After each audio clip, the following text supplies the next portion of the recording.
Good afternoon, everyone. Quick shout out to Super J again. Thanks for putting that video up. I really appreciate that shit. God, those were the good old days, weren't they? Let me see if I can get in this bin and then fall flat on my ass. Of course, that's not why you called. Today's video is going to be dedicated to Keir Starmer, because I have to at least give him credit for something. I know, put your pitchforks down. Don't shoot the fucking messenger just yet. I promise there's a good reason for this shit. I promise. And I can barely contain myself even right now. But effectively, what it comes down to is Keir Starmer has this recycled quote that you'd almost think it was made out of half a Twix bar, half a friggin' Snickers bar, and then throw in a few Smarties while you're at it. But I digress. He has a line which he basically says, my father, or my dad, or however he wants to put it, was a toolmaker. I'm sorry, I really am, for what I'm about to say next. Because, for once, Keir Starmer's actually telling the truth. His dad was a oh, damn. He is indeed... You can tell how much I'm struggling with this shit. He is a toolmaker. He's absolutely right. Very hard worker, his dad, with his ex-wife or still wife, I don't know, for 9 whole months, working hard to make the best tool he could find. And my fucking God, did he strike gold when he made Keir Starmer.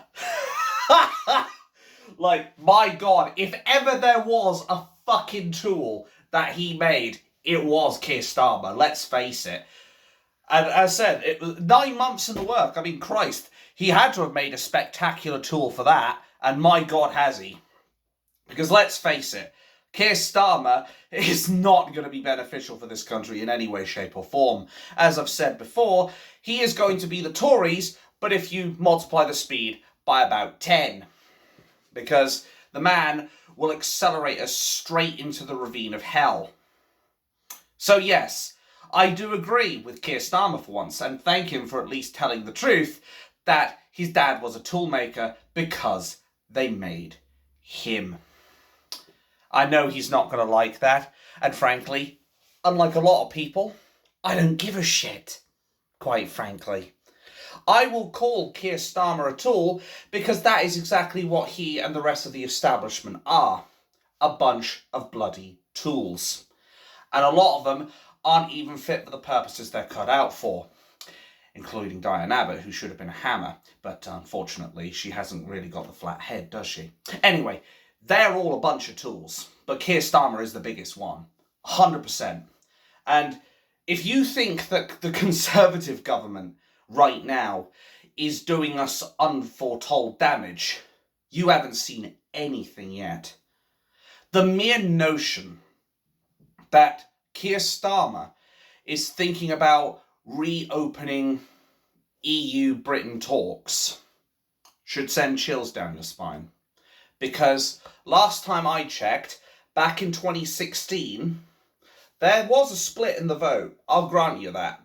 52-48 is not a huge majority. I accept that. It was actually more like 1.8, but that's beside the point. The point is, there were a lot of people divided on the issue of Brexit. And I know people are going to use this opportunity to say, Brexit was a disaster. No, Brexit itself was not a disaster. What was a disaster is the fact we had Ramonas leading the HMS Brexit. Because I guarantee you, if we had a pro-Brexit MP as Prime Minister leading this ship, she wouldn't be hitting an iceberg. She'd be going straight forward and into a bright future. But of course, the mainstream media won't tell you this. You know the drill, folks, because say it with me. It doesn't suit the narrative. They won't dare say that because they know full well that it would dismantle a lot of arguments surrounding Brexit. And this idea that Keir Starmer could now forward these bloody talks, as I said, and I can't stress enough, it should scare you. It sure scares me. What if he decides to get us to rejoin the EU? That would undo the patriotic vote of 17.4 million people. I don't know about you, but I'd find that rather anti-democratic. He would be even less democratic than the liberal Democrats. Democrats. Or maybe I was right first time. Because he would literally have us shackled to an unelected bureaucracy that doesn't give two shits about your sovereignty, your rights, and whether or not you care about immigration. And let's face it, mass immigration has done horrific damage to our societies, our jobs, our economy, our prisons, everything. Because of the amount of foreign criminals coming over here, claiming benefits and or committing crime over here with no interest in gelling in with the rest of the community. And I'm probably going to get arrested for walking under the influence of Lucozade. Anyway, they have benefited us fuck all compared to how much negatives that these illegals coming in have given us.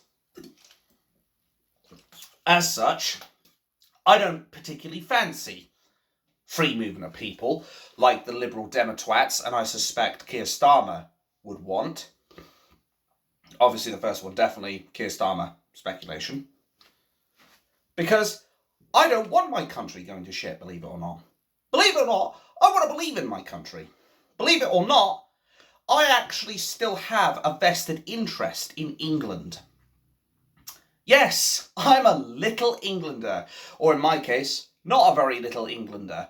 In fact, I'm two of them. But I digress. The point is, Keir Starmer is not going to be the saving grace this country needs.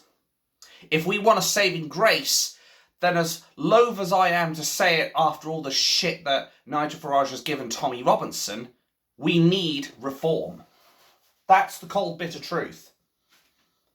And as I've said before, the cold, bitter truth does not care about anyone's opinions. It cares only for what is true and what is not. And what I know is true is if we continue down this path, 5 years from now, this country will be sunk. It's as simple as that. This country will be done. Which is now why I'm starting to understand my sister's logic now of why she's trying to get her visa to fuck off to Sweden. Because she can see what this country is becoming. I will agree with her on this much. Which is very rare for me, to be honest. But I'm not here to talk about my relatives. I'm here to talk about Keir Starmer.